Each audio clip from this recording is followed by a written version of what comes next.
Okay, so we do have an update to that horrible shooting spree we talked about yesterday. The man accused of killing 8 people in 3 shootings at these Atlanta area spas has been charged with 8 counts of murder.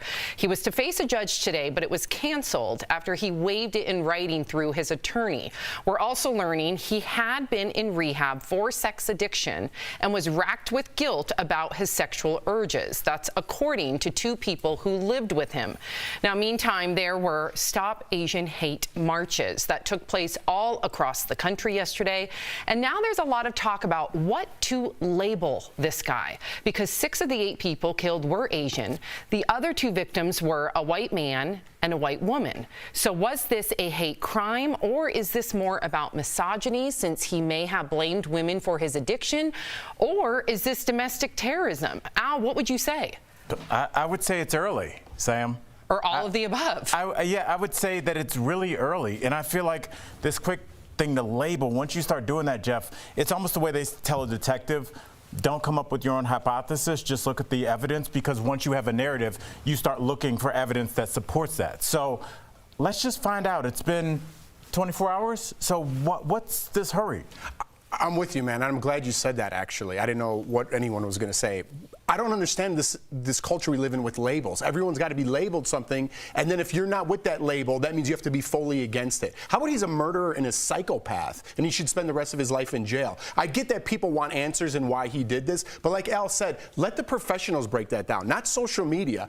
I know what it looks like. I know what I could label in my own mind, but right now he's a murderer, and he murdered people. That's what I'm most concerned about, and get him off the streets and in jail and possibly put to death. Right, and it's technically all still alleged, Erica, but to Jeff and Al's point, yes, of course, he's a psychopath, he's a murderer, but I do think that, allegedly, but I do think, Erica, that a lot of people, unfortunately, have lost faith in the system or in police chiefs, and we'll get to this current police chief involved in this case, so therefore they want to come out with it and make sure that they're sticking up for the Asian community because they're afraid that other people aren't.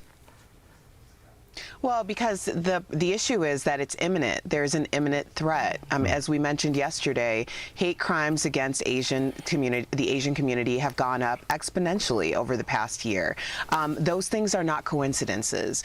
And to label it or not label it anything in this moment, I really do feel like putting a label on it really does underscore what the issue is. There is an imminent threat to Asian lives in our country. When we have these conversations back and forth, I understand the points that Jeff and Al are making, but I also understand what it's like to have a community under attack and feeling vulnerable when people are undermining that there's an issue. So I do believe that that's the reason why people are being very specific and asking for very specific verbiage. Especially because when we did hear from that, police chief involved, a lot of people were left scratching their heads. Let's talk about that.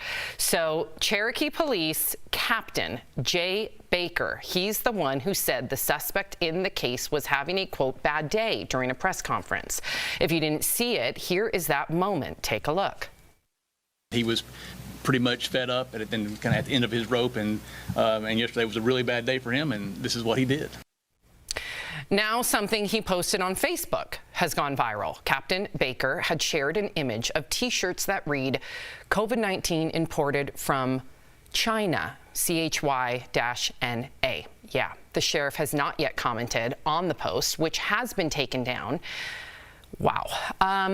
Al, what do we do now with this police chief? As far as from what I looked into, there are, captain, I should say, there are no consequences. What should those consequences be? I mean, there was a documentary that I asked all of you guys to watch. I don't know if you got around to it, Erica.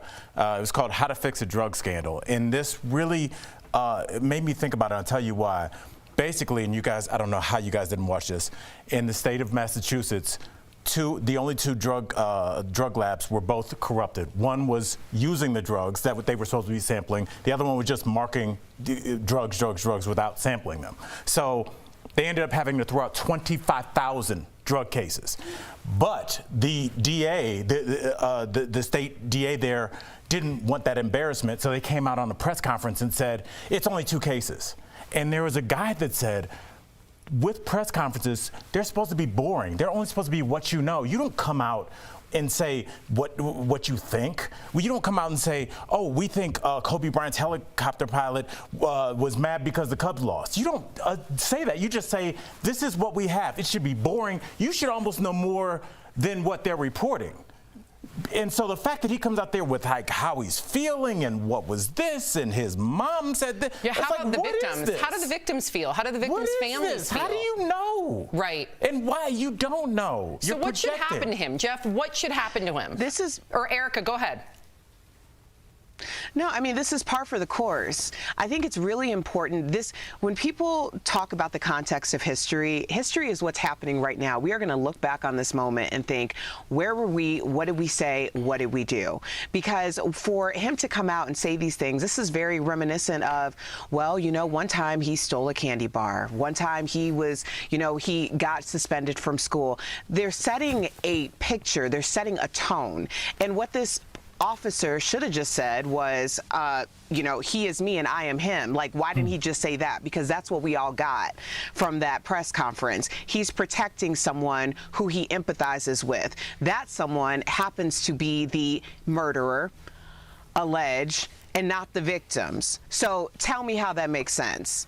It doesn't, Erica. It doesn't make sense. You know, and if these were two separate incidences, I could say maybe, you know, maybe he's not used to talking to people in front of a camera. He's not used to this kind of spotlight on his small little town. But you are a product of your environment, right? And if the commander, if I'm getting that right, chief or captain of his police department is putting out on social media things like this, there's something wrong. Right. If you take each incident separately, okay, maybe you could try to defend him. If you put them together, something's going on. Well so said. to Erica's point, yes, I agree with you, Erica. Well I think that word is systemic, Jeff. Yeah, hopefully we see some stiff consequences soon.